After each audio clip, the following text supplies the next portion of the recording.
Hi hello నమస్తే welcome to Telugu ప్రభ. నేను మీ journalist Shivajyothi.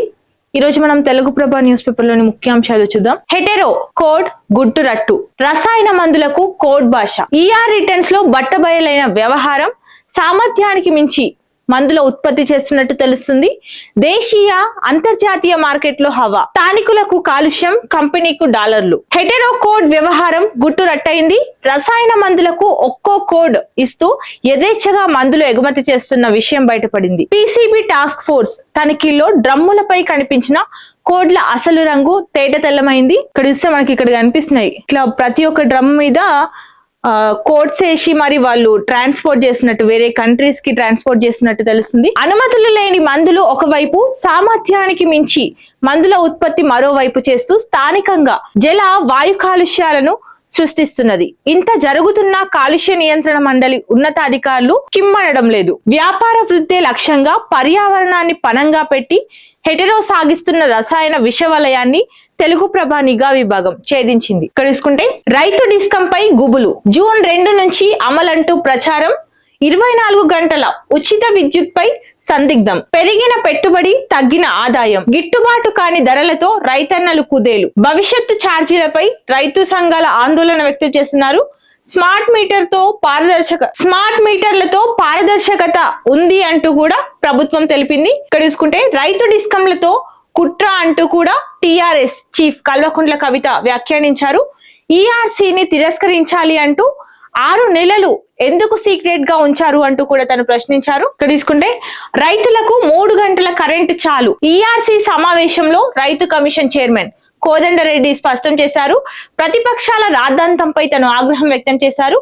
విద్యుత్ దుర్వినియోగంపై సంస్కరణలు తప్పవని వ్యాఖ్యానించారు. ఇక్కడ తీసుకుంటే ఉచిత కరెంట్ పై కాంగ్రెస్ కుట్ర చేస్తుంది అంటూ కోదండరెడ్డి వ్యాఖ్యలు సీఎం మనసులోని మాటలే అంటూ కూడా బీఆర్ఎస్ ఎమ్మెల్యే హరీష్ రావు వ్యాఖ్యానించారు.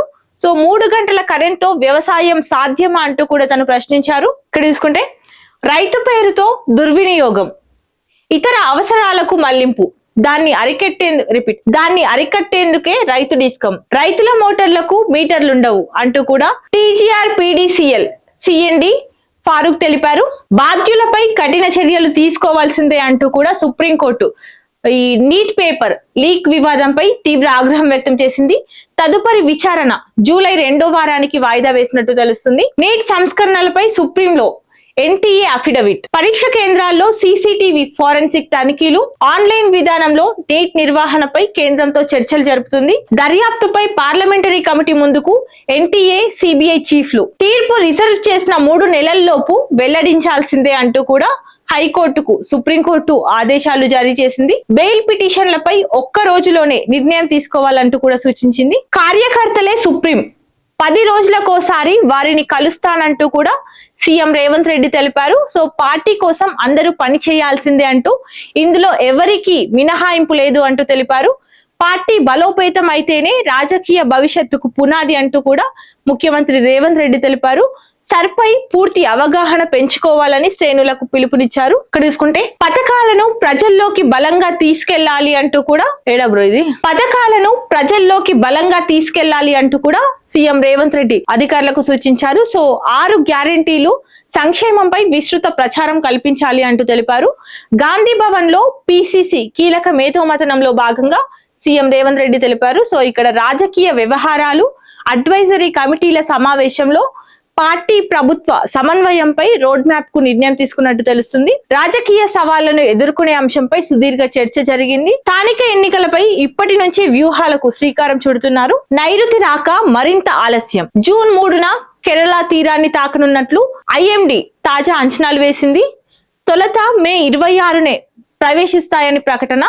అయితే ఎల్నినో సెగతో ఈసారి సాధారణం కంటే తక్కువ వర్షపాతం పడనున్నట్టు తెలుస్తుంది. 11 ఏళ్లలో ఇదే అత్యల్పం. ఇక్కడ చూసుకుంటే ఇందిరమ్మ ఇండ్లే రెఫరెండం అంటూ సవాల్ స్వీకరించే దమ్ముందా కేటీఆర్ అంటూ కూడా కేటీఆర్ కు మంత్రి పొంగులేటి శ్రీనివాస్ రెడ్డి సవాల్ విసిరారు.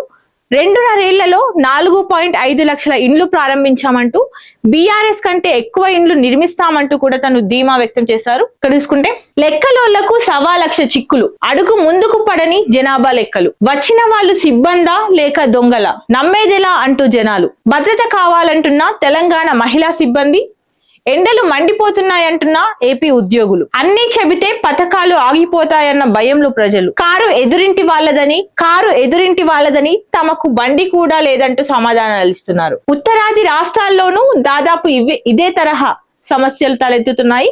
సో ఆన్లైన్ లో నమోదు చేస్తున్నది అతి కొద్ది మంది మాత్రమే. అలా చేస్తే చాలా వరకు సిబ్బందికి, ప్రజలకు సమయం ఆదా అవుతుంది. కర్ణాటక సీఎం సిద్ధరామయ్య రాజీనామా చేసినట్టు తెలుస్తుంది. ఆ రాజీనామాకు గవర్నర్ ఆమోదం తెలిపారు. మంత్రి మండలిని రద్దు చేస్తున్నట్లు లోక్ భవన్ ప్రకటించింది. ఇక్కడ చూసుకుంటే కర్ణాటక రాజకీయాల్లో అధికార మార్పిడి అధికారికంగా తుది అంకానికి చేరుకుంది.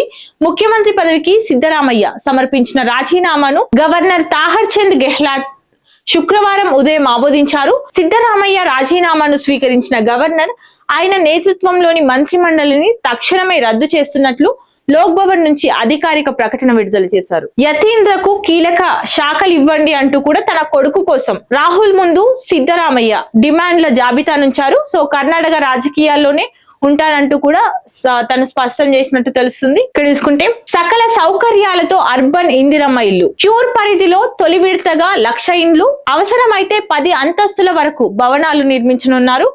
పార్కింగ్, వాణిజ్య అవసరాలకు తగ్గట్టు డిజైన్లు అంటూ కూడా రెవెన్యూ శాఖ మంత్రి పొంగులేటి శ్రీనివాస్ రెడ్డి స్పష్టం చేశారు. ఇక్కడ రన్నింగ్ కమెంటరీ చూసుకుంటే ఓవైపు కాల్పుల విరమణ ఒప్పందం, మరోవైపు పరస్పర దాడుల బంధం, మరోసారి బగ్గుమన్న పశ్చిమాసియా, ఏం జరుగుతుందో సోయి ఉందానయ్య. సో ఇవ్వండి రోజు తెలుగు ప్రభ న్యూస్ పేపర్ లోని ముఖ్యాంశాలు. మరిన్ని అప్డేట్స్ కోసం చూస్తూనే ఉండండి తెలుగు ప్రభ.